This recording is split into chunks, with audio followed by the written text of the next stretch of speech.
Let's take a take in. That water is stale. Every project that's worth doing is gonna have its fair share of challenges. And sure, at the beginning, it might be really exciting and you'll be bursting with energy. That's the thrill of doing something new. However, it doesn't last forever, unfortunately. Inevitably, there's gonna be things that you definitely need to do, but deep down you actually don't want to do it. Today, I'm gonna be sharing with you how to deliberately develop that enthusiasm to improve the quality of the work that you do for the things that matter most. When I first started recording this topic or even brainstorming on this, I hit a wall and I felt a really deep low. Therefore, develop a plan. I'm not really sure what's going on. Some action, some tools, some, what do you call these things? So talking more about the frustration, of watching myself stumble through. I didn't even want to watch the footage after. I just felt terrible. That day, the day that I shot that footage, I didn't want to do anything. I was demotivated for work. I also need to figure out how to change the approach so that I can actually make this video. It's cool. I'm building enthusiasm and working with the emotions, really, that come with building that enthusiasm. That's where I came from just 2 days ago. And now here I am, trying another approach after spending time using these key strategies that I'm going to talk about today. I'm going to share with you the go-to moves that have worked really well for me that you can implement directly so that you can start taking on the big, juicy, seemingly scary, but ultimately very exciting parts of your work that should unlock your next level. Your next level. But first, like this video and leave a comment down below talking about how big of a role enthusiasm plays into the big things you gotta do. Now, to developing enthusiasm. Let's start with this. From far away, the scary things look the scariest. Get what I'm saying? Sometimes I don't even want to think about the things I gotta do. If you apply one move from this video, it's this one. Highlight this. When you want to develop enthusiasm, you have to dive deep. What do I mean by that? I mean, really sink your teeth into the subject that you've been avoiding. I'm sitting down, spending a dedicated block learning how to do some writing.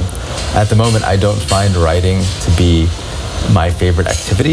In fact, I'm quite intimidated by it and it makes me feel kind of dumb. I'm watching some videos and reading some blog posts about how to create stories and how to really hook your audience and give them something valuable. I'm starting to get excited, honestly, about writing and at the end of the day, making a better video. I'm pretty jazzed about writing at the moment. It's becoming more interesting to me. And since it's more interesting and I have a little bit of a grasp on what I'm doing, I can definitely say my enthusiasm is boosting. So if you can rate it, I was starting at a 2 out of 10 and now I'm at maybe a 6 or 6.5. David Schwartz from The Magic of Thinking Big hints on this as well. To get enthusiastic, learn more about the thing you're not enthusiastic about. That's initially where I got this from, and I tried this, and I found out that it works time and time again. Have you heard about flow state? The flow state is the mental state in which you are fully immersed in the activity that you're doing. Time just passes by. You don't even know what's going on around you. You're just lost in the thing that you're doing. You get lost in the activity. So the upside of diving deep and finding those interesting threads is that you can get lost in flow. So imagine that you've started, just like me 2 days ago, you can start from feeling completely terrified, immobile, paralyzed, all the way into a flow state where you're lost in it and you're feeling great and you don't want to stop. I don't know about you, but when I'm in flow, I feel unstoppable and I can't get enough. So quick update. It's been a full work day. I actually snuck in some time in between my work tasks to complete the outline for this video. And I have to say, I definitely hit the peak flow state.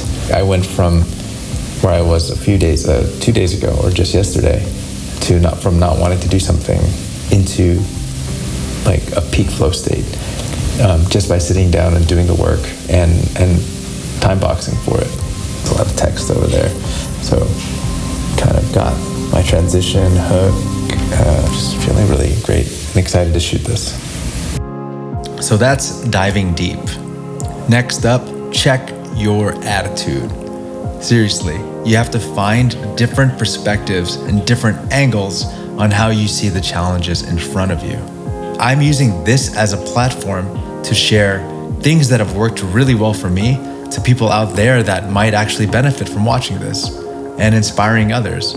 See, that's energizing to me versus thinking, oh, I'm just here creating a video just to get more videos out there so I can go viral. Like, it doesn't motivate me, but what really motivates me is creating things for others.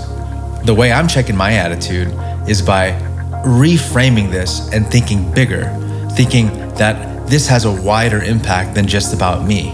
So anytime you're face to face with one of those really difficult tasks that you've been avoiding, catch yourself, see how you're internalizing that, and find a way to do some mental judo and paint a bigger picture. Like, raise the stakes so that you feel that what you're doing actually matters. Okay, here is setup number 2. I'm going to try to capture this. I've done a pretty good job at doing some writing and covering my points. I think I'm just gonna let it fire away. I am feeling the mojo. And yes, this is the setup.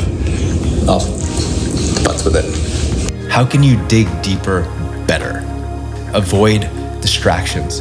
Give that topic your full attention so you can give it your all, and you can, best case, get lost in it and enter a flow state. Personally, I use a combination of time boxing and Pomodoro. I will talk about them in separate videos, but I'll put some resources in the description. Speaking of distractions, I think it's time that you log off and actually try to apply these things today. But before you leave, if you enjoyed this video or you got at least something out of it, please leave a like and consider subscribing, because I'll be creating more and more content like this. I'm still figuring out the form factor and the delivery, but topics like this and topics that interest me, I'll definitely be sharing and deep diving into those. Stay tuned, and thanks for watching. By the way, did I mention that we're in Toronto? Toronto!